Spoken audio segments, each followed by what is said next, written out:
하나님의 말씀은 요한복음 12장 20절에서 28절까지의 말씀입니다. 신약성경 168면이고요. 다 찾으셨으면 제가 봉독해 올리도록 하겠습니다.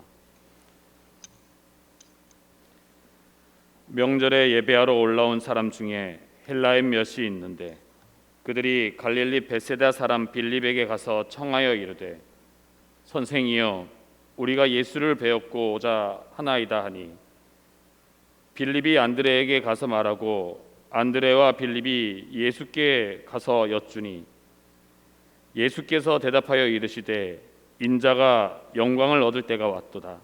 내가 진실로 진실로 너희에게 이르노니 한 알의 밀이 땅에 떨어져 죽지 아니하면 한 알이 그대로 있고 죽으면 많은 열매를 맺느니라. 자기의 생명을 사랑하는 자는 잃어버릴 것이요 이 세상에서 자기의 생명을 미워하는 자는 영생하도록 보존하리라. 사람이 나를 섬기려면 나를 따르라. 나 있는 곳에 나를 섬기는 자도 거기 있으리니 사람이 나를 섬기면 내 아버지께서 그를 귀히 여기시리라. 지금 내 마음이 괴로우니 무슨 말을 하리요? 아버지여 나를 구원하여 이 때를 면하게 하여 주옵소서. 그러나 내가 이를 위하여 이때에 왔나이다. 아버지여 아버지의 이름을 영광스럽게 하옵소서 하시니 이에 하늘에서 소리가 나서 이르되 내가 이미 영광스럽게 하였고 또다시 영광스럽게 하리라 하시니 아멘. 이는 살아계신 하나님의 말씀입니다. 아멘. 이 시간 담임 목사님께서 나오셔서 하나님의 뜻을 이루기 위해서라는 말씀을 주제를 가지고 말씀을 선포해 주시겠습니다. 할렐루야, 아멘. 아까 광고에 잠깐 나오긴 했습니다만 교회가 연말 연시가 되어서 매우 소중한 일을 하나 하려고 합니다. 올해 코로나로 인해서 많은 성도님들이 어려움을 겪고 있는 줄 압니다. 교회도 사실은 참 어려움 가운데 이 기간들을 지나고 있는데요. 특별히 교회가 세상으로부터 많은 질타와 또 비난을 받고 교회에 대한 부정적인 인식들이 얼마나 많이 생겨나게 된지 모릅니다. 유독 교회에 대한 비판이 과하다 싶을 정도로 그렇게 교회를 향한 모습들 때문에 억울하게 느껴지기도 하지만 그 모습을 보면서 제 마음에 드는 생각은 우리가 그동안 교회가 교회답지 못하고 그리스도인들이 그리스도인답지 못한 삶을 살았기 때문에 우리가 이런 일들 가운데 큰 비난을 받고 있는 거구나 라는 생각을 하게 되었습니다. 그래서 사실 다들 어렵지만 연말 연시에 우리가 작은 일이지만 교회가 교회다움을 회복하고 또 하나님께서 우리에게 허락하신 사명, 하나님을 사랑하고 이웃을 사랑하는 일 가운데 우리가 좀 실천하는 교회가 되어야 되겠다라는 마음을 하나님께서 주셨습니다. 또 더 이상 세상으로부터 비난과 또 질타를 받는 교회가 아니라 멸시를 받는 교회가 아니라 칭찬받고 또 인정받는 교회가 저래야지, 교회가 정말 교회답다라는 이야기를 들을 수 있는 그런 교회가 되어야 되겠다라는 마음을 하나님께서 저에게 주셨습니다. 그래서 연말 연시에 우리가 십시일반을 또 다시 하려고 하는데요. 십시일반 사랑 나눔을 하려고 합니다.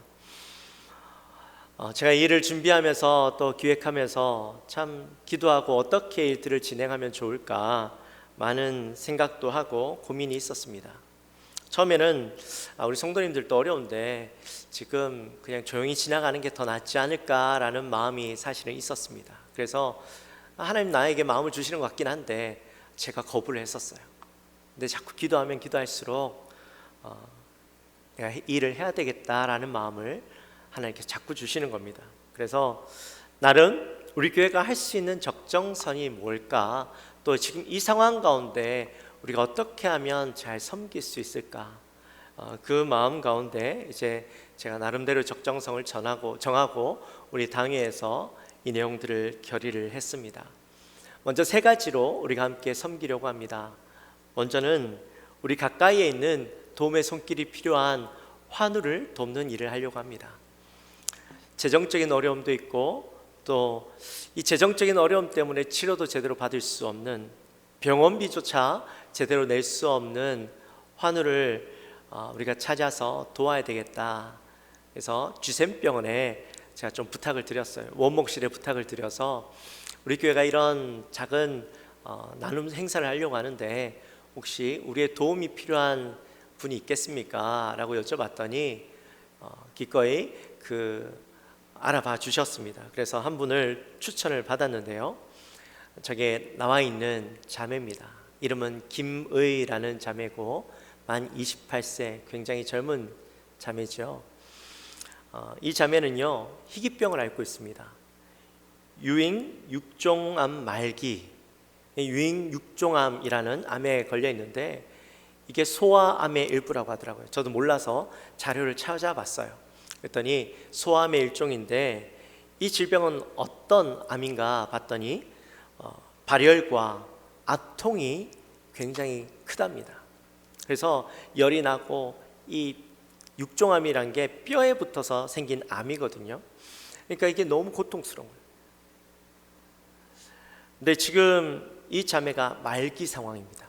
또 폐까지 전이가 된 상태예요. 제가 자료를 찾아보니까 전이가 되면 생존할 확률이 30%밖에 없답니다. 병이 처음 발견된 것은 2017년 12월 달에 발견됐고 아산병원에서 수술은 했지만 지금 지샘병원에서 더 이상 아산에서 치료할 수 없어서 지샘병원에서 항암을 하고 있고 방사선으로 치료를 하고 있는 상황입니다. 근데 또 어머니가 마침 러시아 선교사님이세요. 러시아 선교사로 30년 동안 지내시고 특별히 한부모 가정으로서 오랫동안 지내다 보니까 이 재정적인 도움을 받을 곳이 별로 없는 거예요. 어려운 상황 가운데 이 자매가 살아가고 있는데 지샘병원에서 원목실에서 이 자매를 꼭 도와주셨으면 좋겠습니다 라고 말씀하셔서 우리가 이 자매를 도우려고 합니다.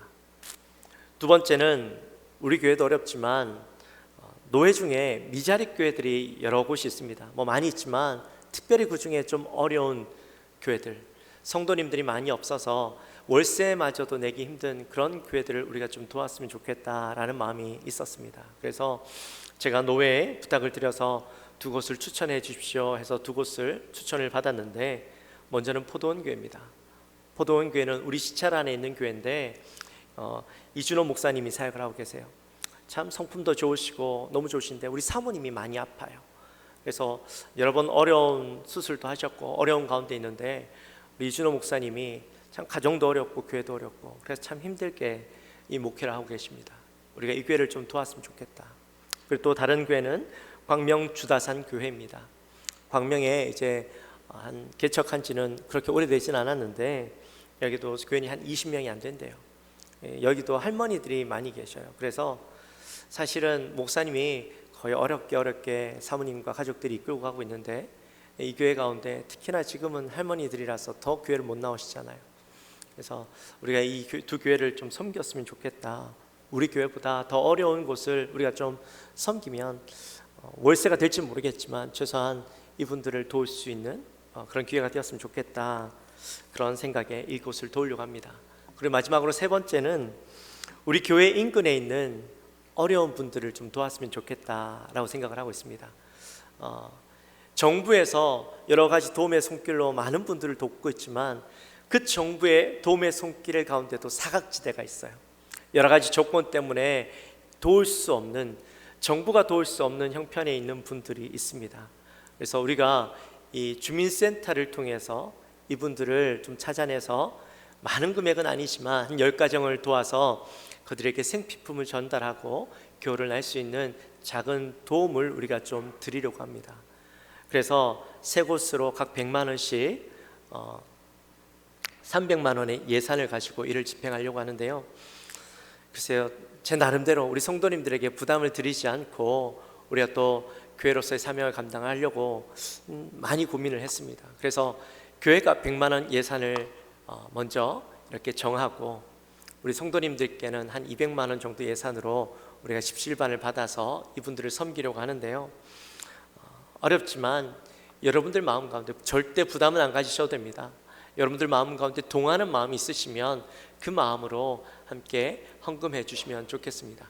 특별히 이 기간이요, 다음 주 주일까지입니다. 그렇게 길지 않아요. 그래서 한 주 동안 여러분들께서 오셔서 온라인으로 헌금해 주시든지 아니면 교회 직접 해주시면 우리가 그 금액을 모아서 그렇게 전달하도록 하고, 마지막 31일 날 우리가 여기에 대한 보고를 또 드리도록 하겠습니다. 하여튼 많은 도움의 손길들을 부탁드립니다. 우리 옆에 분들과 함께 인사 나누고, 또 옆에 분들이 없으면 우리 스스로에게 함께 이렇게 이야기했으면 좋겠습니다. 하나님의 뜻을 이루는 성도가 됩시다. 네.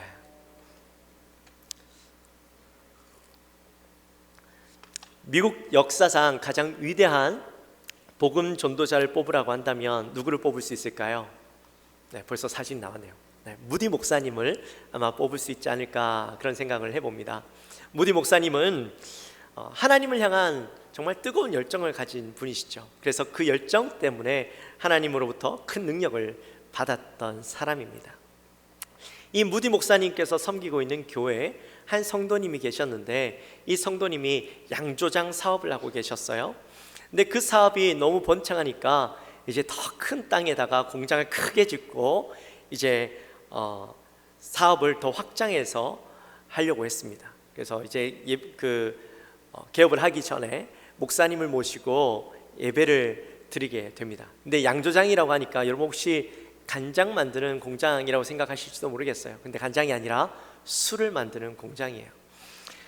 이제 이분이 무디 목사님을 모시고 예배를 드리게 되는데, 목사님을 모시고 예배했던 이유가 뭘까요?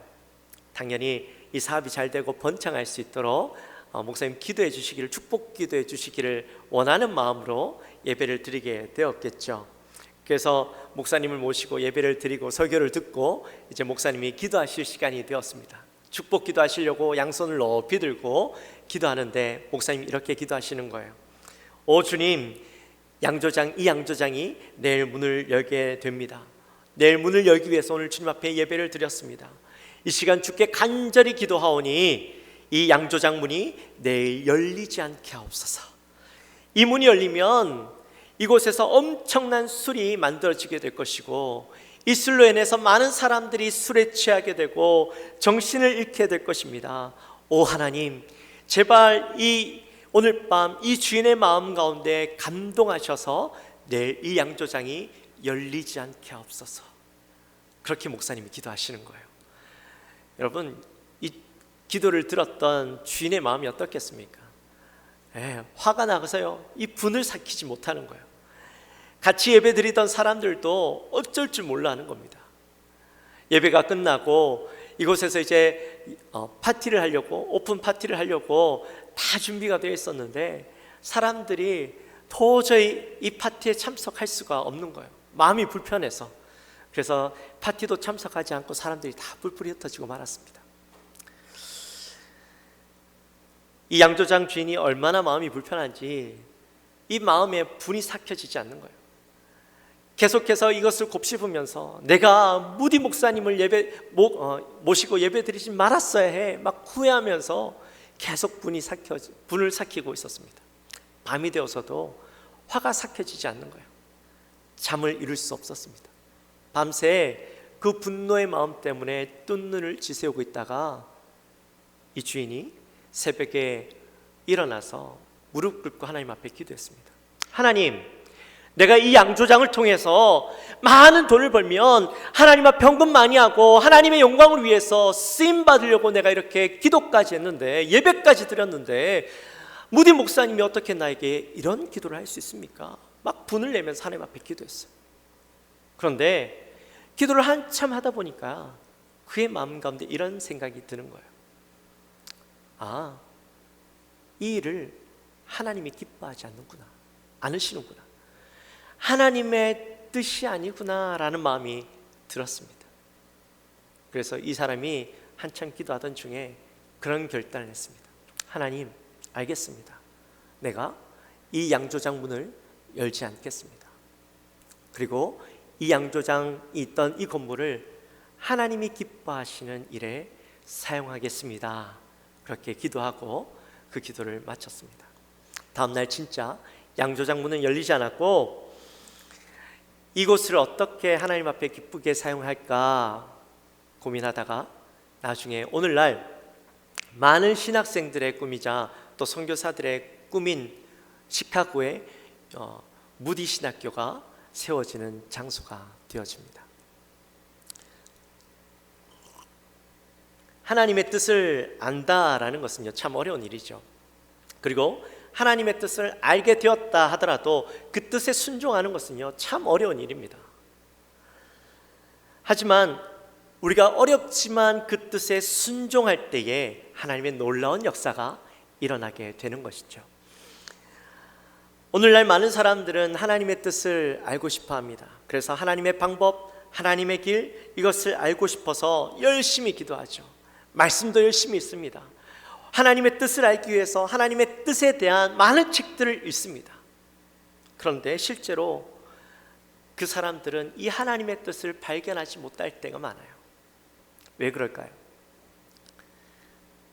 왜 하나님의 뜻이 어렵게 느껴지고 힘들게 느껴질까요?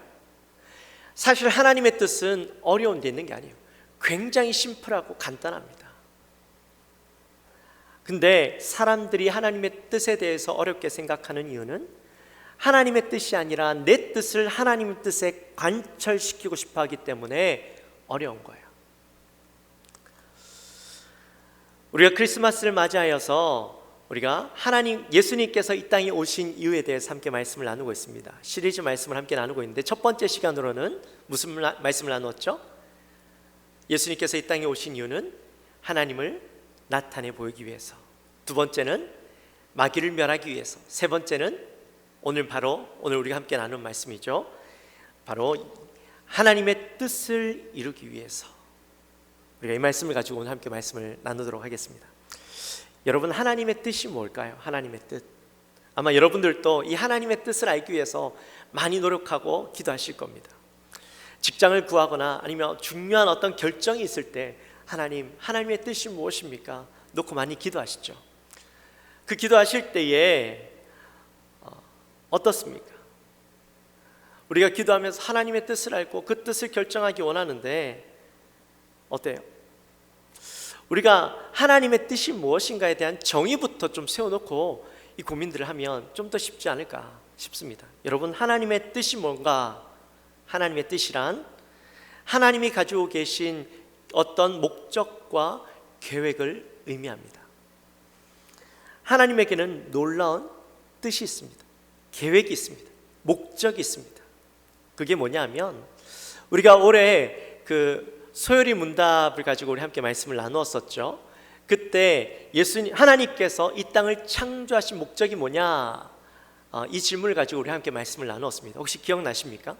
하나님이 이 땅을 창조하신 이유, 목적. 삼위일체 하나님에게는 기쁨이 있었죠. 완벽한 기쁨이 있었습니다.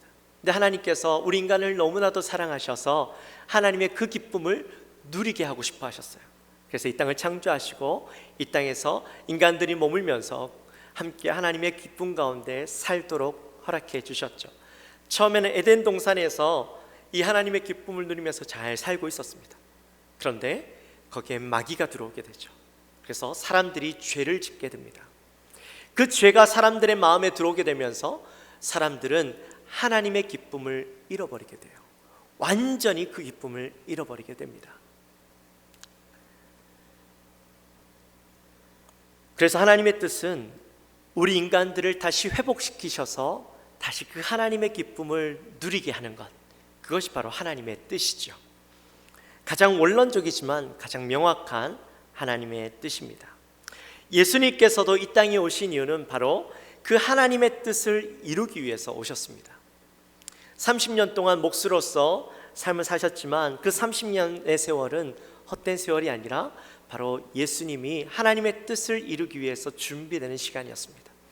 그리고 공생의 3년의 시간은 하나님의 뜻을 세상에 드러내는 시간이었습니다. 근데 문제는요, 그 하나님의 뜻을 세상에 드러냈지만 또 많은 것으로 하나님을 사람들에게 보여주었지만 사람들은 하나님의 뜻도 알지 못했고 예수님이 누군지도 알지 못했고 하나님의 뜻도 깨닫지 못했어요. 이제는 예수님이 가지신 시간도 얼마 남지 않았습니다. 오늘 본문은 예수님께서 6월절 명절을 맞아서 예루살렘 성전에 올라가 계신 장면들이 나타나 있죠. 예수님께서 예루살렘 성전을 오르실 때에 큰 사건이 하나 있었습니다. 예수님께서 나귀를 타고 예루살렘 성전을 오르실 때에 그 예수님이 올라가시는 장면을 보고 많은 사람들이 자기 옷을 바닥에 깔고 종려나무 가지를 흔들면서 이렇게 소리치는 겁니다. 호산나 찬송하리로다. 주의 이름으로 오시느니 곧 이스라엘의 왕이시여. 이렇게 소리치면서 마치 예수님이 왕이 되신 것처럼 그렇게 예수님을 찬양하고 높여드리는 겁니다. 그리고 예수님의 소문을 들었던 헬라인들이 예수님을 찾아와서 그와 만나기를 청하게 되죠. 원래 헬라인은요, 이방인을 뜻합니다. 여기에 나타나 있는 이방인은, 헬라인은 이방인이었지만 유대교로 개정해서 신실한 믿음을 가지고 있던, 참된 믿음을 사모했던 이방인이었던 것이죠. 그 소식을 이제 안드레와 빌립이 예수님에게 전하게 됩니다. 예수님, 이방인들이 예수님을 찾아와서 만나기를 원합니다. 그렇게 이야기를 전했더니 예수님께서 제자들을 향해서 내가 그러면 그 헬라인들을 좀 만나겠다, 아니면 내가 그 헬라인들을 만나지 않겠다 라고 말씀을 하셔야 될 것 같은데 예수님께서는요, 이상한 대답을 하시는 거예요. 우리 23절 말씀 같이 함께 읽어볼까요? 23절 말씀 같이 읽습니다. 예수께서 대답하여 이르시되 인자가 영광을 얻을 때가 왔도다. 아멘. 동문서답 같은 말씀을 하시죠. 도대체 이방인들이 찾아온 것과 예수님께서 영광을 얻을 때가 도대체 무슨 상관이 있기에 예수님이 이런 말씀을 하셨던 걸까요? 우리가 여기에서 자세히 살펴봐야 할 것은 영광을 얻을 때라는 단어입니다. 문장입니다. 영광을 얻을 때는 도대체 무엇을 의미하는 것일까요? 이 영광을 얻을 때라는 이 문장을 원어로 잘 살펴보면 이런 뜻입니다. 예수님께서 영광을 얻으실 수 있는 최고의 때, 최상의 시간이 되었다라는 뜻을 가지고 있어요. 또 이때는 하나님이 정하신 때라는 의미가 있습니다.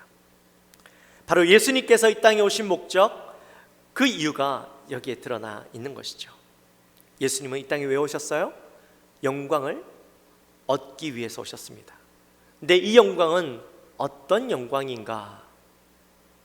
다시 앞의 사건들을 우리가 다시 돌아가 보면 예수님은 여러 번 예루살렘 성전을 오르셨어요. 이번 처음 오르신 것이 아니죠. 근데 여러 번 오르셨지만 단 한 번도 사람들로부터 칭송을 받거나 환영을 받은 적은 없었어요. 사람들이 자기 옷을 깔고 이렇게 소리쳤던 적은 단 한 번도 없었어요. 물론 이렇게 됐던 이유가 있죠. 10절 말씀에 보면 어떤 사건들이 있음을 보게 됩니다. 나사로라는 사람이 죽었다가 살아나게 되죠. 예수님 때문에. 그러면서 그 소식을 들었던 사람들이 예수님 이렇게 왕처럼 맞이했던 거예요. 예수님의 주위에는 늘 가난한 사람이 있었고 병자들이 있었고 또 죄인들이 있었습니다. 그래서 사람들로부터 멸시받았고 그렇게 별로 존경받지는 않았어요. 물론 기적들 때문에 사람들이 관심은 있었지만 아무도 예수님이 메시아라고 생각하지는 않았어요. 그런데 갑자기 사람들이 예수님을 향해서 높여드리고 마치 왕처럼 대접하기 시작한 겁니다. 뿐만 아니라 예루살렘에는 예수님을 죽이기 위해서 이 바리새인들과 제사장들이 논의를 하고 있었죠. 10절에 보면 대제사장들이 나사로까지 죽이려고 모의하니, 나사로가 살아나는 그 사건 때문에 나사로와 예수님이 명성을 얻게 되고 인기를 얻게 되니까 예수님과 함께 나사로까지 죽이겠다라는 그런 모의가 일어나고 있었습니다. 이런 여러 가지 정황들 때문에 예수님의 때가 다가오고 있음을 우리에게 말씀해 주고 있는 거예요. 물론 예수님은 이런 정황들 때문에 자기의 때가 되었다라고 생각하시는 건 아니었어요. 하나님이시기 때문에 자기의 때가 다가오고 있음을 이미 직감적으로 알고 계셨죠. 자, 그렇다면 예수님께서 이 땅에 오신 목적과 이유는 무엇인가? 그리고 도대체 예수님이 받으셔야 할 영광은 무엇인가? 그것은 24절에 잘 나타나 있습니다. 24절 우리 같이 함께 읽어볼까요? 내가 진실로 진실로 너희에게 이르노니 한 알의 밀이 땅에 떨어져 죽지 아니하면 한 알 그대로 있고 죽으면 많은 열매를 맺느니라.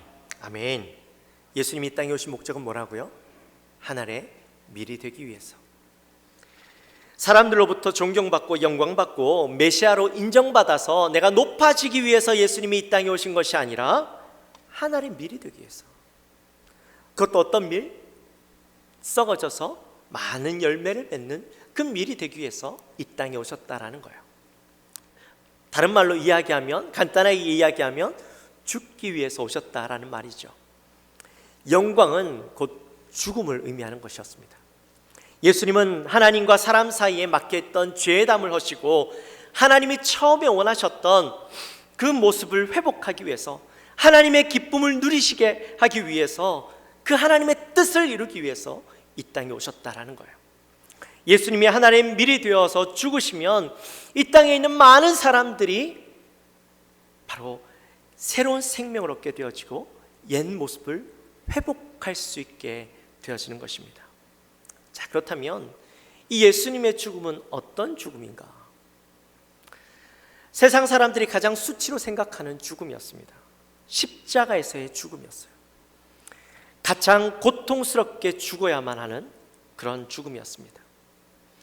여러분, 왜 십자가의 형벌이 가장 고통스럽고 힘든 고통인지 아십니까?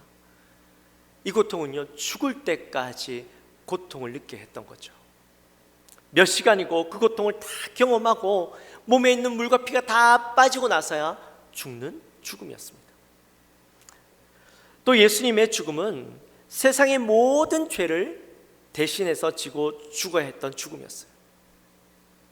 자신의 죄 때문이 아니라 이 땅에 있는 모든 사람들의 죄의 짐을 다 지고 예수님께서 대신해서 죽으셨던 거예요. 그러니 여러분 생각해 보십시오. 세상에 있는 수많은 사람들의 그 죄의 무게가 예수님을 얼마나 억눌렀겠습니까? 자기의 죄도 아니라 사람들의 죄, 결코 용서받지 못할 사람들의 그 죄를 다 짊어지신 거예요. 그래서 이 고통은 너무나도 지기 힘든 고통이었고 너무나도 아픈 고통이었습니다. 그런 자신의 때가 다가오고 있음을, 이제 곧 죽어야 할 때가 오고 있음을 예수님께서 아셨던 것이죠. 자, 그렇다면 사랑하는 성도 여러분, 예수님은 이 죽음을 순순히 받아들일 수 있으셨을까요? 자기의 때가 되었음을 아시면서 이 죽음의 때를 예수님은 담담히 받아들이셨을까요? 하나님이시니까 죽음이라는 것, 그 시간만 잠깐 지나고 나면 모든 것이 괜찮아질 거니까 아무런 두려움이 없었을까? 27절에 보시면 죽음을 앞두고 있는 예수님의 마음이 잘 나타나 있습니다. 우리 27절 말씀 같이 함께 읽겠습니다. 지금 내 마음이 괴로우니 무슨 말을 하리요? 아버지여, 나를 구원하여 이 때를 면하게 하여 주옵소서. 그러나 내가 이를 위하여 이때에 왔나이다. 아멘. 예수님도요, 죽음 앞에서 괴로워하셨어요. 의외죠. 하나님이신 예수님이 어떻게 죽음을 두려워할 수 있고 그것을 고통스러워할 수 있을까? 그런 생각이 드실지도 모르겠습니다. 정말 이 사람이 하나님 맞나? 하나님의 아들 맞나? 신이 맞나? 라는 생각이 들지도 모르겠어요. 아니, 최소한 신이라면 죽음을 두려워하지 않아야지, 그런 생각이 들지도 모르겠어요. 여러분, 예수님은요, 이것 때문에 이 땅에 오신 거예요. 예수님은 동정녀 마리아의 몸에서 태어나셨습니다. 그래서 그에게는 죄가 없으셨어요. 원죄라는 것이 없었어요. 하지만 그가 성육신하셔서 인간의 몸을 입고 이 땅에 오셨기 때문에 인간이 느끼는 모든 감정들을 다 느끼셔야 했습니다. 죽음 앞에 두려워하지 않을 사람이 누가 있겠어요? 여러분, 죽음이 두렵지 않습니까? 난 죽음이 와도 난 담담하게 그거 잘 받아들일 수 있어. 전혀 두렵지 않아. 혹시 그런 분 있으십니까? 정말 죽음 앞에서도 그렇게 말씀하실 수 있겠어요? 단 한 사람도 없을 거예요. 역시나 예수님도 죽음 앞에서 두려움, 근심, 염려, 인간이 느껴야 하는 모든 감정들을 다 느끼셨다라는 거죠. 우리와 똑같은 인성을 가지신 예수님의 모습이 이곳에 나타나 있는 거예요. 그런데 예수님의 마음 가운데 이러한 근심, 두려움, 다 인간적인 마음들이 있었지만 그가 그 인간적인 마음들 가운데 예수님은 분명한 것 하나는 놓치지 않았어요. 하나님의 뜻이 무엇인지, 그가 이 땅에 왜 와야 했는지, 무엇 때문에 와야 했는지 예수님은 그 분명한 사실 하나는 놓치지 않았다라는 거예요. 인간을 위해서 대신 죽기 위해 오셨다라는 사실, 하나님의 뜻에 절대적으로 내가 순종해야 된다라는 사실 하나만큼은 예수님이 잊지 않았죠. 그래서 그 죽음 앞에 두려움 가운데 있었지만 그는 순수히 절대적으로 순종하기로 결심을 하게 됩니다. 그리고 28절에 보면 예수님이 이 모든 일들을 통해서 궁극적으로 나타내야 할 것이 무엇인가를 우리에게 잘 보여주고 있죠. 28절에 보시면 아버지여 아버지의 이름을 영광스럽게 하옵소서. 아버지의 이름을 영광스럽게 하옵소서. 결국 예수님은 하나님의 영광을 위해서 사셨고 하나님의 뜻을 나타내려고 그것을 드러내는 삶을 사셨던 것입니다. 사랑하는 성도 여러분, 예수님은요 이 땅에 하나님의 뜻을 나타내기 위해서 오셨습니다. 우리도 이 예수님의 삶을 본받아서 그 하나님의 뜻을 이루는 삶을 살아야 합니다. 자기를 향한 영광과 찬양과 경배를 다 뒤로하고 오직 하나님의 뜻을 이루기 위해서 죽음의 두려움 앞에서도 흔들리지 않았던 그 예수님의 모습처럼 우리도요 그렇게 살아야 한다는 것이죠. 하나님이 이 땅을 창조하신 목적대로 사람들이 모두 하나님과의 관계를 회복하고 하나님을 바라보고 예수 그리스도를 믿음으로 그들의 삶을 회복하는 것, 믿음을 회복하는 것, 그것을 위해서 사셨던 것처럼 우리도 그 사명을 감당하기 위해서 살아야 되는 것입니다. 예수님께서 자신의 사명을 하나님의 뜻을 이루기 위해서 자신을 드리기로 결정하셨을 때 28절에 보면 하나님의 음성이 들려지게 돼요. 뭐라고 말씀하십니까? 내가 이미 영광스럽게 하였고 또다시 영광스럽게 하리라. 이 말씀은 예수님의 사역을 통해서 하나님이 영광 받으시지만 또한 예수님께도 그 영광이 임하게 될 것이다, 그 영광을 얻게 될 것이다 라는 말씀을 하고 있는 거예요. 사랑하는 성도 여러분, 우리도 예수님과 같이 바로 이 하나님의 뜻을 이루는 삶을 살아야 합니다. 나를 향한 칭찬과 명성과 부와 명예를 위해서 사는 것이 아니라 오직 하나님의 뜻을 위해서, 우리가 처음 나누었던 그 양조장 사장처럼 내가 이 술을 많이 팔아서 하나님 앞에 많은 헌금을 하겠습니다, 이것이 하나님께 영광이 되는 것 아니겠습니까? 라고 이야기하는 어리석은 삶이 아닌 내 모든 삶을 통해서 하나님의 영광이 드러나고 하나님의 뜻이 이루어지는 삶, 그 삶을 우리가 살아야 할 것입니다. 그럴 때 우리의 인생은요 하나님께도 영광이 되지만 우리에게 하나님께서 그 영광을 함께 누릴 수 있도록 은혜를 베풀어 주시는 거예요. 우리는 그것을 위해서 살아야 하는 거예요. 사랑하는 영광교회 모든 성도님들, 오직 예수님께서 하나님의 뜻을 위해서 이 땅에 오셨던 것처럼, 뜻을 이루어드리기 위해서 이 땅에 오셨던 것처럼 우리도 예수님이 오신 이 크리스마스를 맞이하여서 우리도 하나님의 뜻을 이루는 삶을 살아야 되겠다라는 결단을 하시는 저와 여러분의 삶이 되어주시기를 주님의 이름으로 축원합니다. 우리 시간에 함께 찬양했으면 좋겠습니다. 우리 이 시간에 주님 말씀하시면 우리 이 찬양을 함께 가사를 깊이 생각하면서 함께 찬양합시다.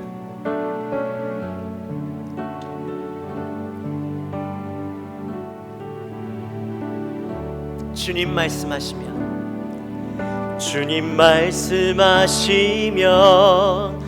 내가 나가리다. 주님 뜻이 아니면 내가 멈춰서리다. 나의 가고 서는 것 주님 뜻에 있으니, 오 주님 나를 이끄소서. 주님 말씀하시면, 주님 말씀하시면 내가 나가리다. 주님 뜻이 아니면 내가 멈춰서리다. 나의 가고 서는 것 주님 뜻에 있으니, 오 주님 나를 이끄소서. 뜻하신 그곳에, 뜻하신 그곳에 나 있기 원합니다. 이끄시는 대로 순종하며 살리니, 연약한 내 영혼 통하여 일하소서. 주님 나라와 그 뜻을 위하여, 뜻하신 그곳에 나 있기 원합니다. 이끄시는 대로 순종하며 살리니, 연약한 내 영혼 통하여 일하소서. 주님 나라와 그 뜻을 위하여, 오 주님 나를 이끄소서. 오 주님, 오 주님 나를 이끄소서. 오 주님, 오 주님 나를 이끄소서. 할렐루야. 우리 하나님께 기도하며 나갑시다. 기도할 때, 하나님, 예수님께서 이 땅에 오신 이유는 바로 하나님의 뜻을 이루기 위해서 이 땅에 오셨습니다.